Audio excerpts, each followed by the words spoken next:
네. 경추 교정이 굉장히 중요하기 때문에 뇌의 좌우 균형을 맞춰준다라고 하셨는데요. 이 외에 한약적인 또 한약 치료로도 많은 도움이 될 것 같은데 어떤가요? 네, 체질에 맞는 한약 치료로 틱장애를 많이 치료하고 있습니다.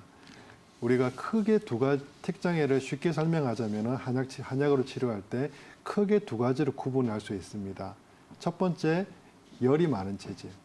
두 번째, 긴장을 많이 하여 어떤 근육이 많이 이렇게 굳어진 상태의 체질. 이 두 가지를 구분할 수가 있습니다. 이런 열이 많은 체질 같은 경우는 앞서 열극생풍이라는 말씀을 드렸는데요. 우리가 스트레스를 받게 되면은 간이 손상된다라고 이야기하는 것을 한의학적 용어로 간기구라라든지 아니면은 간양상황이라는 표현을 씁니다. 그리고 스트레스를 받아서 심장이 두근거리고 심장이 많이 흥분되는 상태를 심화항염 상태라고 이야기를 하게 되죠. 이런 열이 극한 상태까지 이르게 되면은 이런 풍증이 생기게 됩니다. 풍증은 앞서 설명드린 바와 같이 어떤 떨림, 감각의 이상이라고 말씀드렸습니다. 이런 열이 극한 상태로 나타나는 것을 어떤 심화황염, 간양상황에서 열극생풍이라고 말씀드렸고요. 그리고 우리 심장의 음액이 부족해지는 상태. 심장이 열이 크게 많은 상태는 아닌데 음액이 부족해지면은 상대적으로 열이 높아지게 되는 것입니다. 그렇게 되게 되면은 그 심장이 이렇게 상대적인 작은 열이지만은 열로 인해서 근육이 굳어지는 상태가 나타나게 됩니다. 이 두 가지를 구분해서 치료하게 되는데요. 이런 열극생풍의 상태는 청열해독이라든지 화울발제의 방법으로 그 큰 열을 약으로 이렇게 맑게 꺼준다든지 아니면은 발산시켜서 날려준다든지 하는 방법을 쓰게 되고요. 그리고 좀 작은 불, 심장의 음액이 부족해서 나타나는 작은 불의 상태는 감이완지의 방법을 씁니다. 그래서 감자는 달감자입니다. 단마사 약재를 사용하여 근육을 부드럽게 풀어주는 방법을 사용하게 되는 것이죠. 이런 크게 두 가지 방법으로 개인의 체질에 맞게 처방을 구성하여 한약 처방을 구성하여 틱장애를 치료하고 있습니다. 네, 그렇군요. 지금 양재원 원장님께서 틱장애 치료를 위해서 경추 교정, 추나요법하고 또 한약 치료에 대해서 말씀을 해주셨는데요. 그 외에도 실제로 한의원에 내원하시는 틱장애 환자분들한테 약침 치료도 하고 계시다고 알고 있는데요. 네, 약침 치료도 많이 쓰고 있습니다. 제가 다시 이렇게 여기 두개골을 가져왔는데요. 이 두개골을 이렇게 보면은 한약에서 가장 중요한 이 풍부라는 혈자리가 여기 1번 경추와 후두골 사이에 이렇게 풍부라는 혈자리가 있습니다. 그리고 양옆에 쏙 들어가는 부분이 풍지라는 혈자리입니다. 그리고 이 옆으로 보면은 이렇게 뾰족 튀어나오고 이 사이 공간이 있는데 이 부분이 예풍이라는 혈자리입니다. 이런 혈자리들이 굉장히 틱장애 치료에서 중요합니다. 이런 혈자리들에는 우리가 근육학적으로도 여기 이렇게 소우두직근이라든지 횡돌간근이라든지 대우두직근이라든지 하는 경추의 움직임에 관여하는 중요한 근육들이 있습니다. 이런 근육들의 움직임을 제대로 잡아줘야지 이런 경추가 이렇게 바르게 되는 것입니다.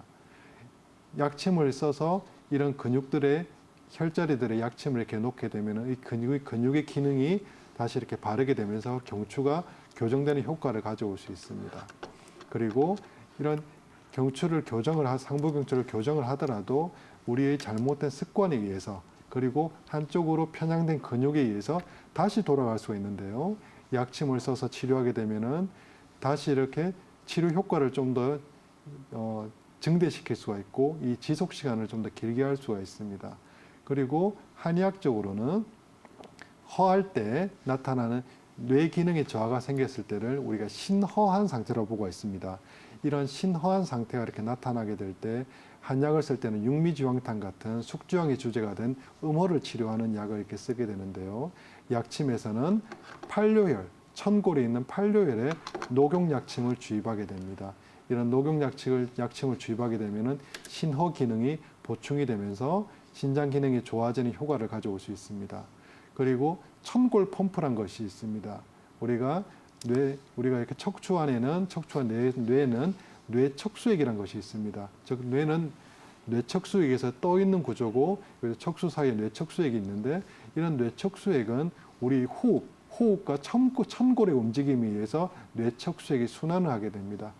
이런 뇌척수액이 순환이 잘 되면 뇌 기능이 많이 활성화될 것이고, 뇌척수액이 순환이 잘 되지 않으면 노폐물이라든지 이런 것들이 잘 배출되지 않으면서 뇌 기능이 많이 떨어지게 될 것입니다.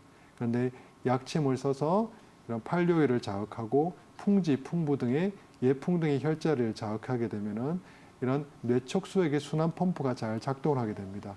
그러면서 뇌 기능이 좀 더 활성화되는 것을 볼 수 있습니다. 이런 약침을 써서 틱장애를 치료하고 있습니다. 그리고 또한 틱장애가 만성적으로 가서 이렇게 잘 낫지 않을 때는 골격진정요법이라고 하여 어떤 심장의 혈액을 뇌로 좀 더 이렇게 빨리 올려주고, 그리고 말초의 자극을 활성화하여 뇌 기능을 좀 더 이렇게 활성화시키는 치료법을 사용하여 틱장애를 치료하기도 합니다.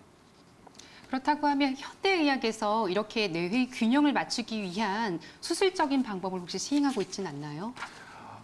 최근 연구 결과를 보면은 이렇게 기저핵, 전두엽 그 부분에 이렇게 어떤 시상의 어떤 회로의 이상, 그리고 뇌의 불균형으로 인해서 틱장애가 이렇게 나타난다고 보고 있는데, 이런 기저핵 같은 경우는 앞서 무의식의 영역이라고 말씀드렸습니다. 무의식 영역이고 가장 안쪽에 깊숙이 있는 부분입니다. 이런 부분은 수술하기도 어려울 뿐더러 서양의학적으로 틱장애의 원인이 어떤 뇌의 이 부분의 종양이다, 혹은 어떤 이물질이다, 혈관의 변화다라는 그런 기전이 확실히 나오지 않았습니다. 그렇기 때문에 어떤 수술적인 요법으로 이것을 틱장애를 치료하지 않고 어떤 심리적인 치료와 약물 치료로 틱장애를 치료하고 있습니다. 네, 잘 알겠습니다. 저희는 잠시 후에 다시 돌아오도록 하겠습니다.